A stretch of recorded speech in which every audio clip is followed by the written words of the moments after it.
What the hell is Cryptomines? What is play to earn, and how the hell did it go from this to this? Cryptomines is a sci-fi play to earn NFT game that aims to be the greatest sci-fi game ever on the blockchain. Or so they claim. This game runs off the idea that you can play to earn real life money using their own cryptocurrency called Eternal. And it's an absolute dumpster fire that you really don't want to miss. I'm WickedWiz, and before we rip into this, I'd like to give a massive thanks to my first ever supporter over on Patreon. Thank you so much, 44. You can also support the channel from as little as £1, link in the description below. Anyway, Cryptomines is a game where you build a fleet and you mine planets in the so-called metaverse, or just normal game virtual reality. Within these spaceships, you also need to have workers to do the actual mining. But because this is of course a crypto game, your spaceship and workers are NFTs that you can mint yourself at the click of a couple buttons. What I've described so far is essentially what the game is, or what it was. The footage that you see on screen is not the actual game. This is it. Surprise, surprise, it's just a web app where you manage a bunch of NFTs, go on missions to explore other planets, and hopefully win some money. In my opinion, it's less of a game and more of a convoluted gambling system. The game I'm playing on my screen here is Deep Rock Galactic, which is a sci-fi game where you go and mine asteroids. It's an actual game that you play to have fun, that you don't need to invest loads of money into just to get started. And trust me, this will make a lot more sense in a bit. Now, to be clear, you don't buy this game outright. You can simply just go to their website and click this button right here. To play this game, you actually first need to mint your ships and your workers, which of course costs money, or Eternal in this case. The ships and workers that you mint have varying levels of rarity, and your workers come with a thing called MP, or mine power, and this is totally dependent on the rarity of your workers. MP is very important because you need a specific amount of MP to actually mine a planet. Each planet has a required amount of MP for you to mine it. The higher the planet level, the more MP you'll need, but also with that comes a greater reward. The reward is the money you make from each planet, but to actually make money, you need to, of course, make profit. This is where the game gets a little bit more complicated, and you can start to really see this play to earn, or more like pay to earn system fall into place. Each planet has a success rate, so there is a chance for your investment to fall flat on its face. And this, of course, is a reflection of real life investments. You win some, you lose some, but the whole point of this game is, of course, to be strategic and manage your workforce in the most profitable way possible. If everybody could win all the time, then what's the point? But this game doesn't really rely on any skill. It really comes down to the amount of MP you have, the rarity of your ships and your workers, and by the looks of it, no other stats besides that. You just click and gamble your investments. Now let's say that we've minted a couple ships and a few workers. The next thing we want to do is, of course, go ahead and mine a planet. But to do this, we need to set up a contract for our workers. We've already spent money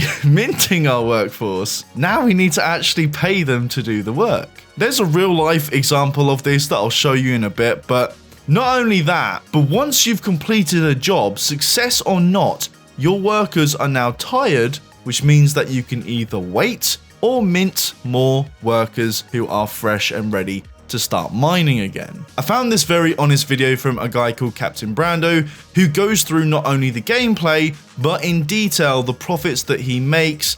And for reference, this video was posted on September of 2021, which is important information, as we'll see in a bit. In this video, he wanted to mine this planet. So he selected his workers and contracted them to work for 7 days. And after spending about $60 on the contracts themselves, on the first day, he made $13 back. Now the reward is fixed. You can't really make a bonus on top of that. So for him to break even on the contracts alone, he would need to have about 5 successful missions. This would actually give him at least a $5 profit. But this isn't even taking into account the multiple ships and workers he had to mint in the first place, which I believe cost him about $200. Yes, of course, once these ships have been minted and the workers have been minted, you have those for life. And they don't degrade over time or die or anything like that. They just get tired, and I think you have to wait for them to rest up before the next mission. This is a play to earn game, and this is a topic that I've not really looked into all too much until now, and seeing this absolute dumpster fire really makes me question the whole category or genre of these pay to earn games. I won't sit here and say that people don't earn money in games like these, because they obviously do, but I wouldn't really call this play to earn, because it really is more of a pay to earn system. You quite literally can't start playing, if you can even call it playing, without minting or buying NFTs. It's ludicrous. But here's where things really go tits up. The value of this currency that they use within the game appears to have been on an upwards trend, and a massive whale, somebody who holds a large portion of this currency, absolutely dumped their load. It doesn't sound right, but you get what I mean. Because of this, a lot of people lost their money and, more importantly, their time with this game. It was so bad, and people lost so much confidence that the developers were seriously considering completely scrapping this project. In fact, at least for me, it appears to not be working anymore, so I would assume that at least this version is completely dead. An article from the appropriately named Play to Earn Online states this: Cryptomines recently announced that the project will completely shut down due to a complete loss of confidence in the project by the community. FUD spread throughout the community, and beyond that, largely focused on the developers being the largest holders of Eternal, the game's token. The project attempted to manage concerns, but the token price plummeted from $801 to $4 within 2 weeks. Now the team is proposing a complete shutdown of the game and potential launch of a rework version that is entirely independent of the original tokens and NFTs. So now you get an idea of how much money people lost to this game. There was speculation over the game and the mechanics behind it as well before any of this happened, but there was clear interest in the game itself. People really did want to see this succeed. But if you wake up one day and you see that you've made a massive loss,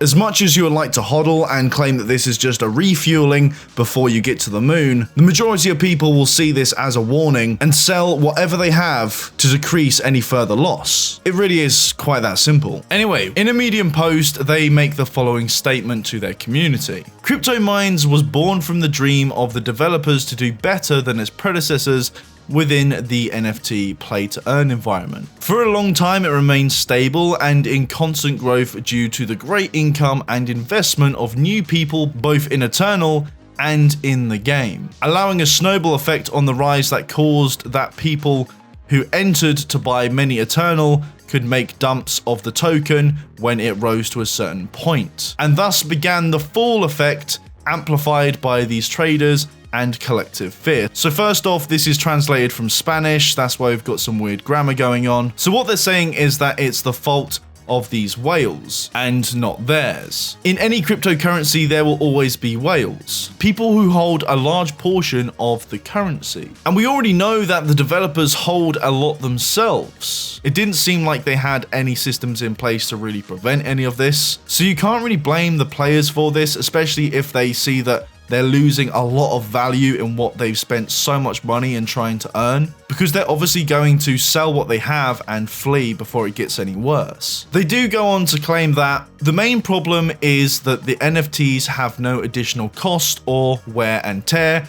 causing an overpopulation of these assets and thus reaching a point where some investors do not have the need to continue reinvesting. So yeah, NFTs don't degrade over time. They're not like real life assets. They don't have a shelf life. They are digital assets that will exist as long as the Earth stays online. This same reinvestment effect is necessary in order to continue with a healthy, collaborative environment of play-to-earn game, as there must be movement of investment, reinvestment, and new revenue to maintain a sustainable ecosystem or directly more longevity. Cryptomines at its peak managed to refill its reward pool with more than 1.2 million mints per day. That is a lot of NFTs. After the fall, we started to see numbers hovering around 50k and even less mints per day, accumulating a debt due to lack of trust and reinvestment in the game.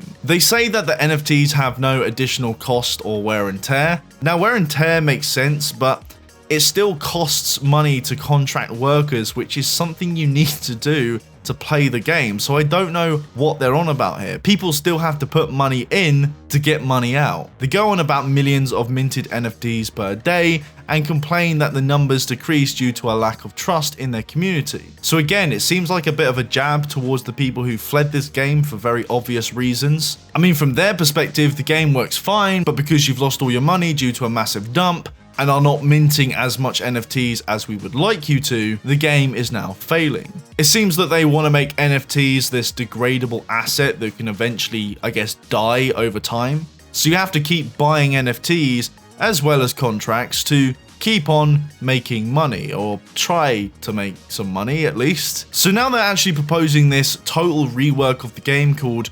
Cryptomines Reborn, using a new cryptocurrency called Crux, because the old one is completely useless. Apparently, you'll be able to convert your fleets into discount tickets for mints in Cryptomines Reborn, and depending on your rank and amount of mine power, you'll also receive some more discount tickets for mints. So forget about the money you lost, you get yourself a nice discount, so now you can spend more money on a remake of a game that you lost it all to. Now, the game isn't out just yet. They said that they're going to bring this out in the first quarter of this year, 2022. And just like the original, they promised to have a proper game in the future with 3D environments later down the line. This reminds me a little bit of Earth 2, where they get people in to start buying in some kind of web app with the hope that if the game does well, they will invest into it and some point down the line they will have a proper game. They also have a lottery system which is live and perfect if you like to gamble, and if you like to gamble even more, they have a mini game called Clash where you can bet on your workers in a fight. So yeah, this game, or at least this new rework of this game, all of it seems to be a bit of a gamble. From what I've seen, it's clear that they want to make something out of this, but have failed significantly. They now have a small but committed community, and it'll be interesting to see how this all goes once Cryptomines Reborn is released. They gained a lot of backlash, a lot of people saying that this is a scam, a massive rug pull, not to trust these developers, and overall it's a massive dumpster fire, a fail of a pay-to-earn game, and I thought it'd be quite an interesting thing to look at. Thank you guys for watching. Again, a massive thanks to 44 for being my first ever Patreon. You can support the channel for as little as £1 a month, link in the description below, and I'll see you guys in the next one where I stand on my desk